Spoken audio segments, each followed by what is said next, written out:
Tonight on Nation to Nation, a special edition on residential school day scholars looking for justice. We're coming to you from the Kamloops Traditional Territory and the former Kamloops Indian Residential School. A survivor tells her story of abuse. I have forgiven him. Through my spirituality, was able to do that. I'm still struggling with forgetting. Time is running out for the settlement of the Day Scholar lawsuit. It makes me sick to think that, every time we bury somebody that dies a horrific death of suicide or alcoholism or a social issue, it affects all of our families. And a former national chief is working behind the scenes for that settlement. Well, it's always very disappointing, the government always asking for additional information.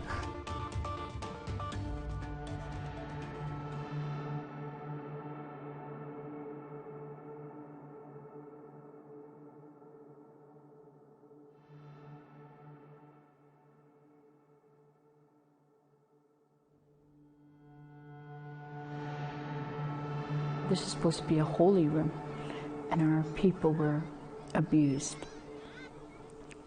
at the hands of priests and nuns and staff from the federal government. I'm Todd Lamoran, and welcome to Nation to Nation. As you just heard, we're here in BC, and joining me now is Joanne Gottfriedson. She's a day school survivor and one of the leading figures in suing the federal government for a day school settlement. Welcome to Nation, Joanne. Thank you.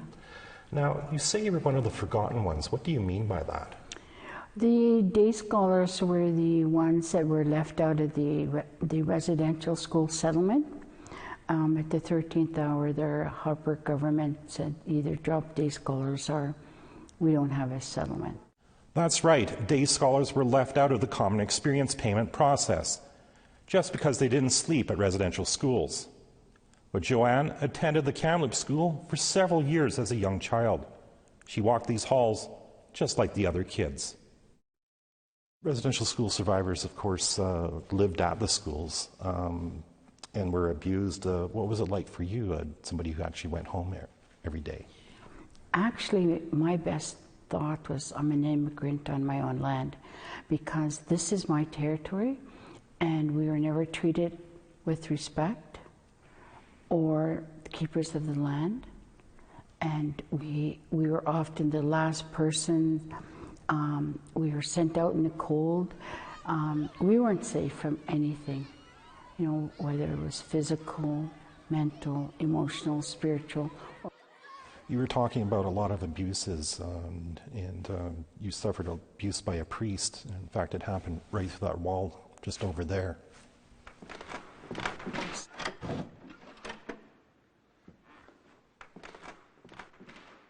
I was very young, like 8, 7 years old. I could see these hands, but I could never see the face. And I was sexually abused in that room back there by a very close family friend, a trusted priest in my community. How did that affect you growing up? There was a program that I went to that helped me advance that, because deep down I knew something was wrong. And I never told my parents or my siblings or my children until after I went to the Choices program. I made a video, and I encouraged my daughters to view it because I have 2 beautiful daughters, and they put the video on the shelf, and I told them that when you're ready you can watch this. It's my story. And even going through the cross-examinations of our class action, I thought to myself, why don't I see this person's face? What is it that I need to open up and allow that process of healing, not only for myself, but my family, my grandchildren, and maybe my great-grandchildren? But Joanne wasn't the only one in her family abused by the priest. So was her late sister, Violet Gottfriedson, who passed away 3 years ago. The last thing she told me the day that she died, actually 2 hours before she died, I was sitting there, I was praying, and she says, "Joe," I said, "Yeah." She says, "Don't give up what you're doing. Our people need to heal. Share your story. Make it real for our people." You were the chief's daughter, and obviously you weren't safe. Nobody was safe, it sounds like. How did the other children treat day school scholars? Kids would make fun of us because we were day scholars. They made it sound like it was a dirty thing. You got to remember, we're only 7 and 8. Well, I was going to protect my little sister. So, you know, it's we did have friends, but not close friends. We, as community members from our reserve, stuck together more because of that need to protect each other. Of course, not everybody got protected, I'd imagine. I guess there's rumors that there is unmarked graves here? Yes. Through research of the late Johnny Jules, through his archaeology expertise, there was graves down in the orchard and back here under the cement. And so when we tried to figure out what's the best way to approach that, we did a ceremony about that. Because what did the priests and nuns use that orchard for? That's just south of the school here. That was a place for one, they would use the fruit, but there was also these statues that we had to go down there and pray.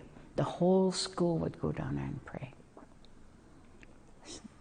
All the reasons your story has probably come up to this question is this why you were doing this lawsuit? Because of what happened to you and your sister and to the other kids here? It's a big part, a major part for me personally.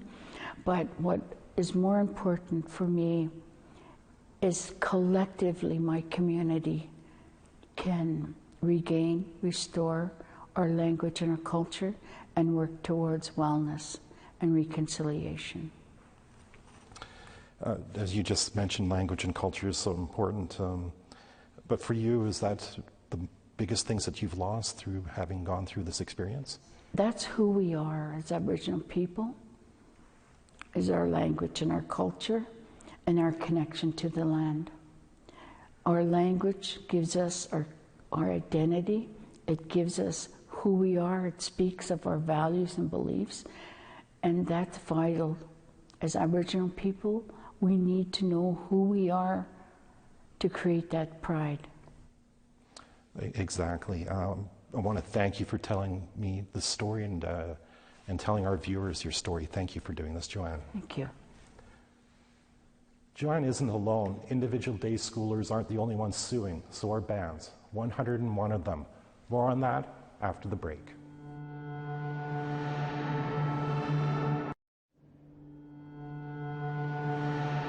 Welcome back. Joanne's story is certainly heartbreaking, but there's also hope that there will be justice for the forgotten day scholars. And our next guests are also part of that fight. We have with me Shane Gottfriedson, former chief of the Kamloops Band, Alvina Paul, she's a counselor for the Seashell First Nation, and John Phillips, he's the lead lawyer on the class action. I want to thank you all for coming on Nation and Nation. Thank you, Doug. Thank you. Mr. Gottfriedson, I'll start with you. This class action doesn't just involve survivors and descendants, but individual bands. Why is that? Well, I think when you look at the heart of the problem that we face in all of our communities from coast to coast to coast is that there's loss of culture, loss of language, many dysfunctions in our communities of intergenerational impacts that our people face today. It's not just a Kamloops and a Seashell problem. This is a problem that was created by the government by forcing our families into residential schools, and that's why we thought we would move the class action forth, because we were left out of the Indian Residential School settlement, and You know, when you look at the acts of reconciliation that Trudeau talked about, he said that there's no relationship more important than the relationship with First Nations, and under that reconciliation was a call to action to settle a Day Scholars class action suit. Ms. Paul, your nation and the Kamloops Band brought this lawsuit on together. But for your community, what damage has been done by residential schools?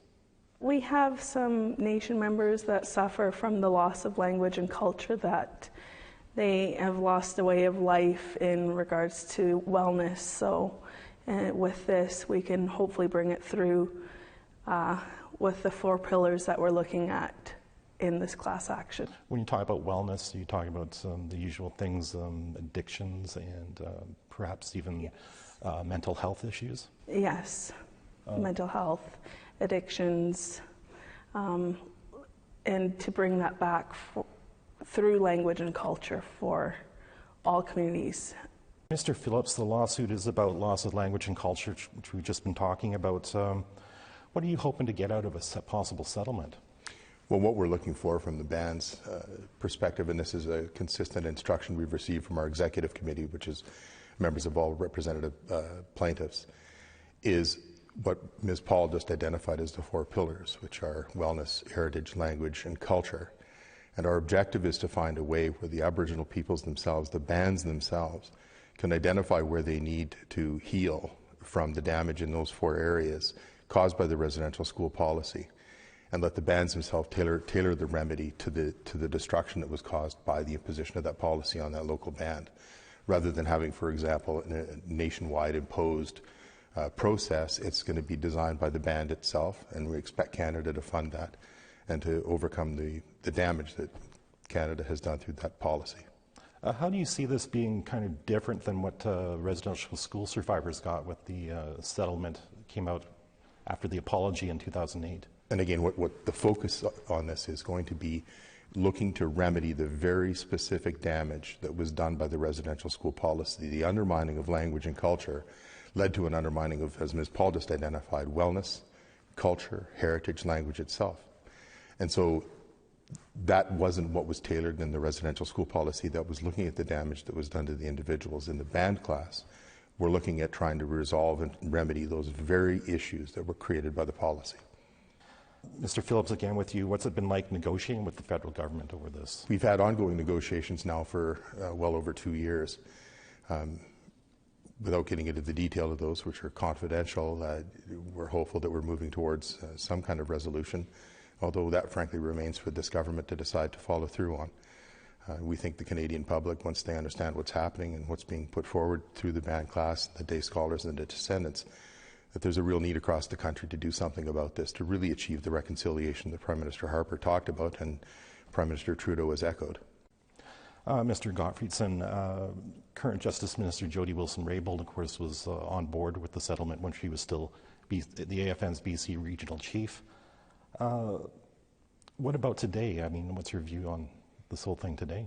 Well, I think, when we went and filed, the class action in federal court in Vancouver, the Leadership Council was all there. And Jody was a part of that Leadership Council of British Columbia, and she gave her full support towards settling our case. And I think today, she's sort of in a very powerful position as the Minister of Justice, where hopefully she will look at the facts that are being brought forth and look at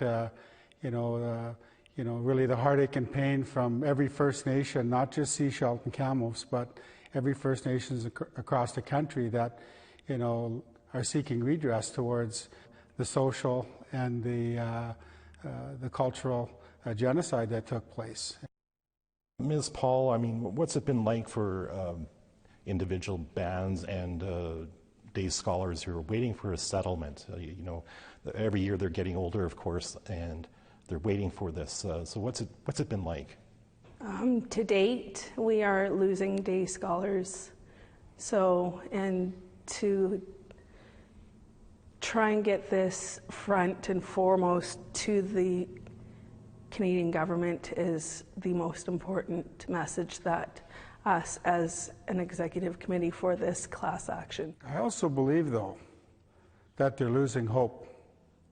They're losing hope in another government promise of seeking reconciliation.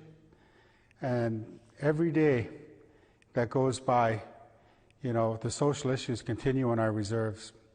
And when I think about, what they feel and what they hope for, it's just, it makes me sick to think that, every time we bury somebody that dies a horrific death of suicide or alcoholism or a social issue, it affects all of our families, not just one person. When we lose somebody in our community, it affects our whole community. The whole balance is not there.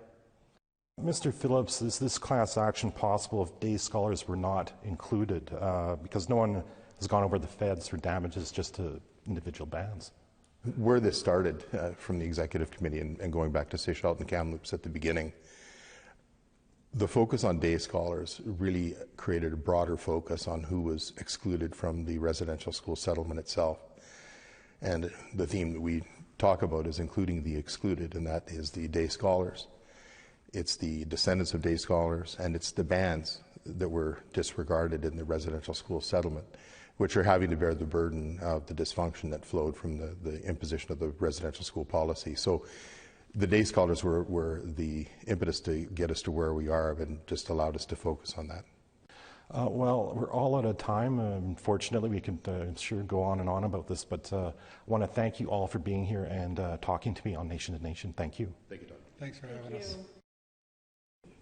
After another break, I speak to former National Chief Matthew Kuncum.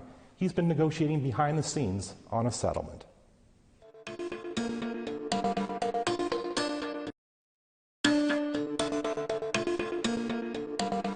Welcome back. A little while ago, I spoke to former AFN National Chief Matthew Kuncum. He's been part of a team negotiating a settlement between bands and day scholars and the federal government. Here's that interview I did with him from APTN's Montreal studio. Dr. Kuncum, welcome to Nation, and thank you for talking to me. It's my pleasure, Todd. So how did you first get involved in this lawsuit? Well, the Grand Council recognized the day scholars that were unfairly left out of the Indian Residential School. So we want to include those who were excluded. In the Cree territory, there are several Indian residential schools which impacted our people as residential or as day scholars. And certainly for us, we would like to ensure that their issues are addressed as a survivor, as a descendant, and as a band class. Now, the band class is the second reason why we got involved, because it's the first time that you have a case that would consider the impacts of the residential school policy on our collectivities, on our societies, and on our communities. And that would help us to redress the loss of language, loss of culture, loss of heritage, and to address the wellness. And then at the end of the day, assuming we have a settlement, of course, we would the day scholars would be the ones who would oversee the entity that we call trust for now, and they would be addressing the problems at the local level, which would be done by the people who would be drafted in, which is our people. Many times the top-down doesn't work. So I think that this would certainly help us, and then we'd no longer blame anybody else. We would be responsible for the outcome. Are you hoping that outcome is similar to the settlement before, where everybody got a common experience payment, for example? Well, certainly there's an urgency because many have passed away, those plaintiffs who had filed the court action. And by the way, I have to say that we also support Seychelles and Kamloops who bore the burden, and we wanted to help them also, because we also want to have the input in the process which would impact our people. And certainly the certified class action deals with the survivors. The survivors, of course, are many have passed away already who testified back in 2012 at the court case. And certainly they would want the 10-3 You'll remember the 10,000 first year, 3,000 for every year that they've attended. And of course, the descendants were impacted. And that is the unique part of this court case, that it recognizes the intergenerational impact of the day scholars only for loss of language and culture and heritage. At the same time, very unique. It's a real breaker in the case law, where you now have a band class that could consider the Indian Residential School policy, the impact it has on communities. So at the end of the day, we'd hope that there would be a settlement that deal with the survivors, and then the one with the descendants and the band class. I mean, after all, several of there's about tens of thousands of our people and several bands, 105 bands that were impacted by this Indian Residential policy and that were excluded and were left unfairly out of the Indian Residential School settlement. There's been negotiations have been going on for several years with the federal government. How has that been going? And the negotiations didn't actually start until 2017, January, and probably January 2018. We probably had about 12 meetings, and of course those were exploratory negotiations. We provide a lot of information trying to justify why we think the survivors should get 10-3, and why we think the issues of the loss of language, culture, and heritage and wellness should be addressed for the descendants and also for the bands. And now we ended up in a mediation process, what we call a settlement conference, where we have a mediator now, which is Justice Harrington. And we had our last meeting, and it's always the case, well, we don't have the mandate, we have to go to the higher ups, So, but the judge, who's the mediator, has instructed Canada, not to report to the court, not to Canada, to respond to our proposals for a settlement. Have you reached out to Justice Minister Jody Wilson-Raybould? I know that before she was elected an MP, she supported the lawsuit. Oh, definitely. I think I've met her once when we were first starting on the file, and certainly she probably spoke on behalf of the plaintiffs to get a special ministerial representative. But thereafter, of course, we wrote letters to her, because at the table came the lawyers from the Department of Justice to try to clarify the mandate. And she did respond, and like every other correspondence you receive from the federal government, they always direct you back to the minister, which is in this case Minister Bennett. But we hope that they will get the proper mandate, and that we could come to a settlement in the very near future. Dr. Kunkam, for talking to me. Thank you. Thank you very much. That's our show. Next week, we'll be coming to you from the Assembly of First Nations Special Chiefs Assembly in Ottawa. And if you missed any part of this episode, check out our podcast. Go to aptnnews.ca/podcast. I'm Todd Lamoran. Thanks for watching.